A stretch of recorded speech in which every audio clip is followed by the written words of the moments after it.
Whether reason will prevail depends only partly upon us. We must hope and strive for the best.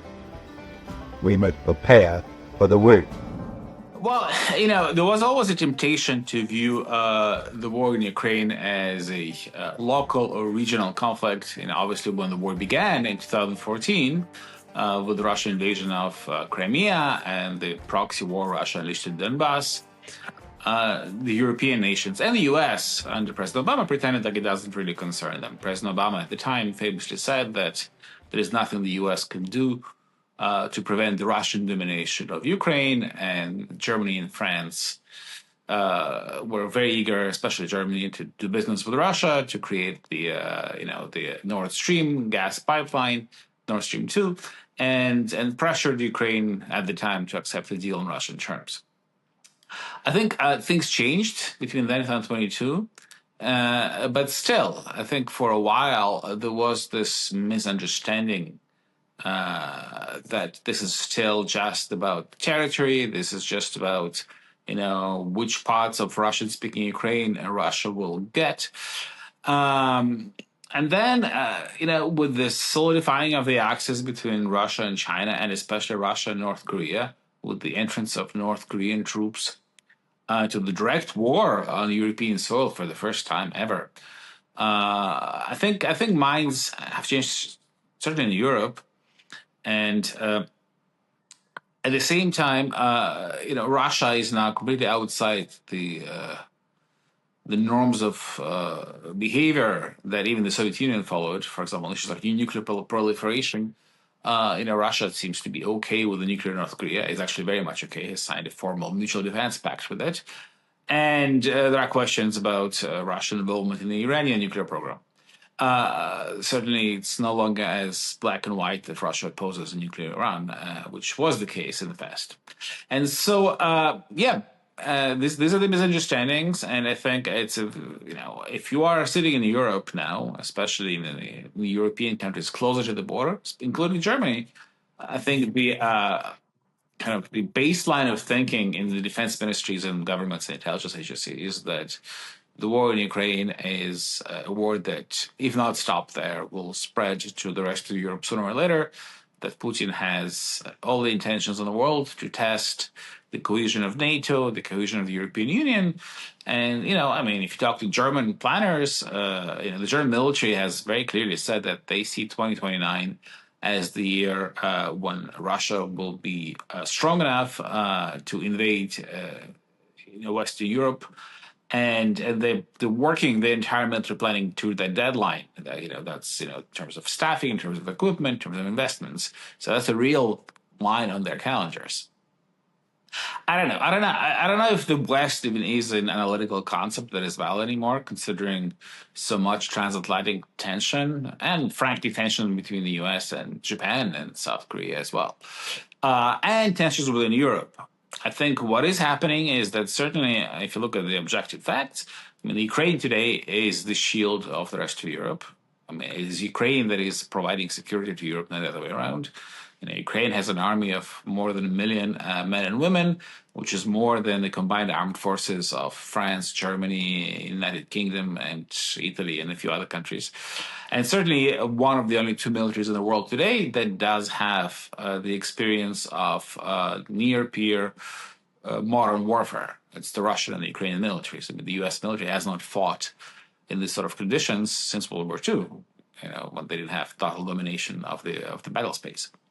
And so there are countries in Europe that are coalescing in some sort of ad hoc coalitions that are not necessarily as ad hoc anymore, because you have this coalition of the willing that is going to have an actual military structure and headquarters, in Paris, then in London, and you have countries that are really serious about defense in Europe. Talking about Poland, which is investing more than the U.S. In terms of percentage of its economy in its armed forces.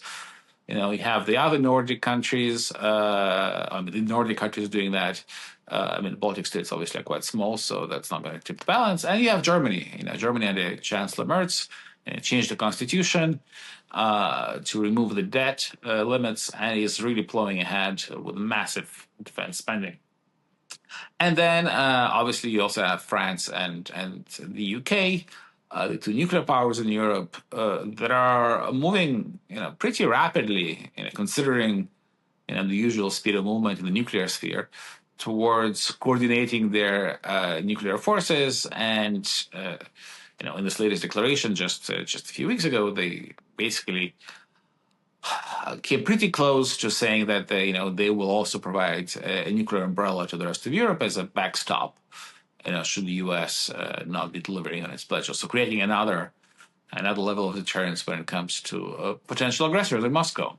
So I see moves, but these moves are not in the framework necessarily of existing structures, because obviously, in the European Union and in NATO, you have countries like Hungary, you have a country like now Slovakia that are not on the same page at all, and is actually probably siding more with Russia than with Ukraine as for.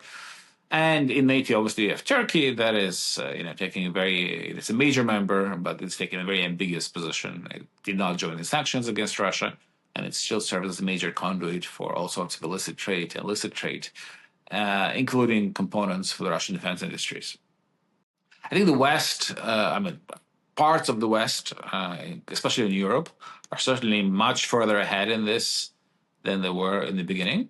And you can see it in the pronouncements of President Macron in France, who's, hammering away. I was in Singapore at the Shangri-La Dialogue Forum when he was there last month. And, he made a very long speech saying, you Asians, should not think of the war in Ukraine as a conflict in Europe. It is a global war with implications also for Asian security. And I think he's right. Because it's part of this greater Eurasian war on many fronts. And you certainly see a very new language in Germany, and there was always understanding of this in the UK. Now, when it comes to the Trump administration, we saw in the beginning the temptation was to go for some kind of grand bargain deal with Russia. There was talk of the so-called Reverse Kissinger, kind of attempts to split Russia from China, seen as the main enemy, and to reward Russia with Ukraine for that. And that was all part of that sort of discussion with President Zelensky when he came to the White House and was told you have no cards. Ukraine showed that it does have cards. Ukraine showed that it is not collapsing.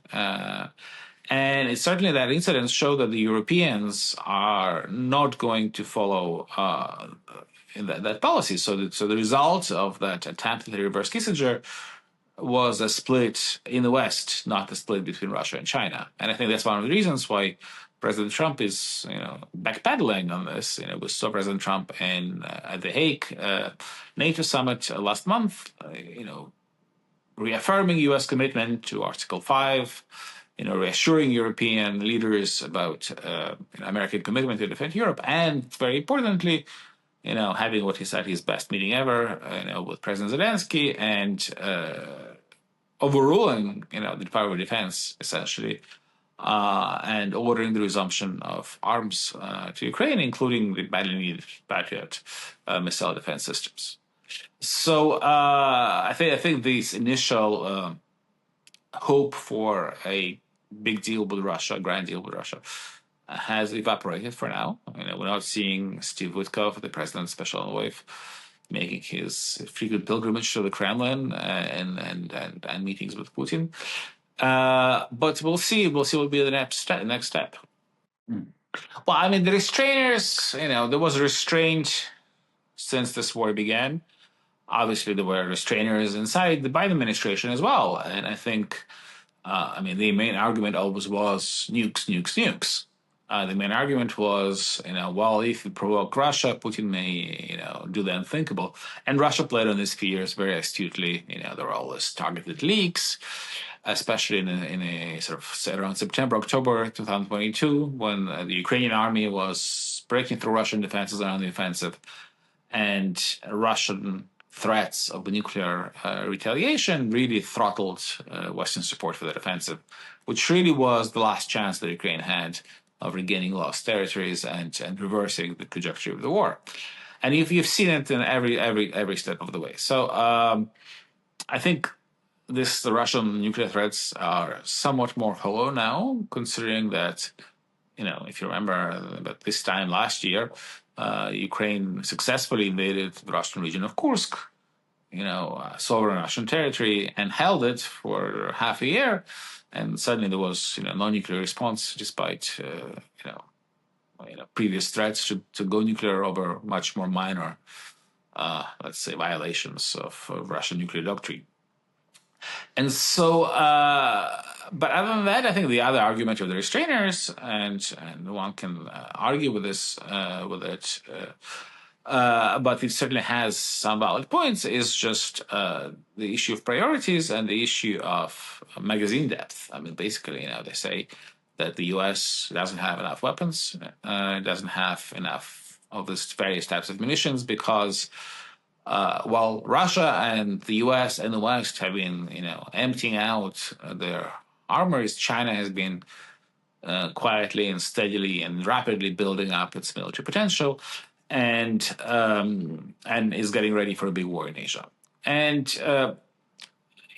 there is a point in that. Not always. I think I would always agree on this. On certain types of munitions, perhaps. On Patriots, yes. I mean, if you look at the mechanics of the war in Ukraine, there's just not enough Patriots. There's not enough air defenses to shoot down every Russian missile in the world. The U.S. made about 500 Patriot interceptors last year. It takes 2, maybe 3 to intercept one ballistic missile fired by Russia, and Russia fires several every day.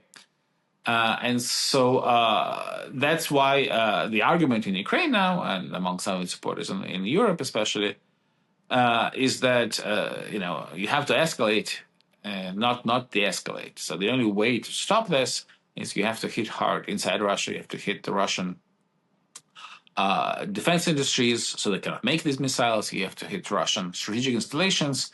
Perhaps disrupt the Russian civil aviation so that there is a deterrence and that there is an incentive for the Russians to stop this basically daily barrages of missiles and drones against Ukrainian cities. And the fear of a Russian response to this, I think, has been eroded by the events of the last 3.5 years. Well, I mean, the U.S. is not overextended in the sense there's no U.S. direct military participation in the war in Ukraine. There was, one day of bombing in Iran, and there is no hot war in Asia. So, we're not talking about, hundreds of thousands of troops fighting overseas, as we saw during the wars in Iraq and in Afghanistan. It is true that the U.S. military-industrial base is not keeping pace with what China is doing. It's also true that the U.S. is not learning lessons of the war in Ukraine. I think there was a lot of disdain at the Ukrainians in the early days of the war. What can we learn from them?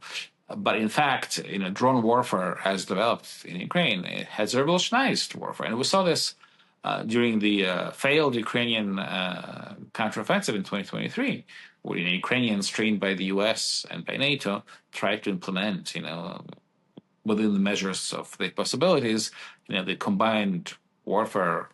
You cannot really combine because they didn't have an air force to back them, but still, as far as they could. And that was sort of the sort of mass mechanized breaches of the Russian front line. And it all failed because of drones and because of entrenched defenses. And, drones have completely changed the way militaries operate now.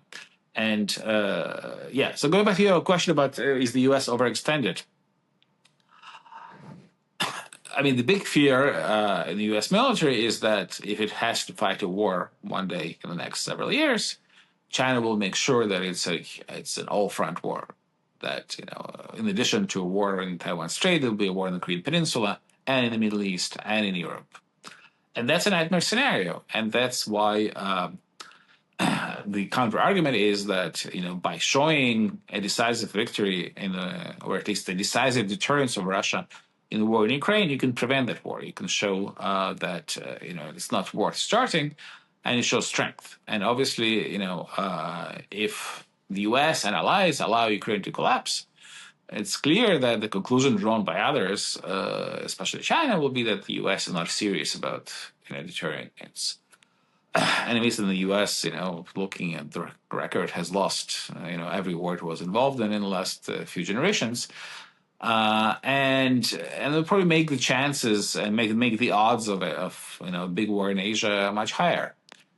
And I think I agree with that view.